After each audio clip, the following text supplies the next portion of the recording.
এতিয়া যিসকলে অৰুণোদয় পাব 20 তাৰিখে আপোনালোকে কি পাব? কি পাব? ক'ত গম পালে?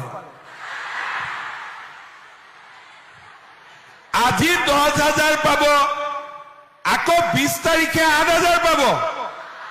বাপৰে, মোক মিঠাই খোৱা লাগিব। এইটো কেনেকে গম পালে আপোনালোকে? ক'ত গম পালে? মই কৈছিলো, সঁচাই কৈছিলো নে? মই সঁচাই কৈছো।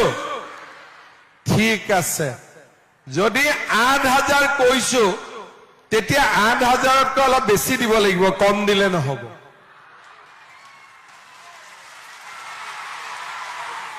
অলপ 8,000তকৈ অলপ বেছি দিব লাগিব। কিমান দিব লাগিব মই চিন্তা কৰি কৈ আছো। ঠিক আছে, খুব সোনকালে মই কম যে 8,000তকৈ মই আৰু অলপ বেছি কৈ দিম।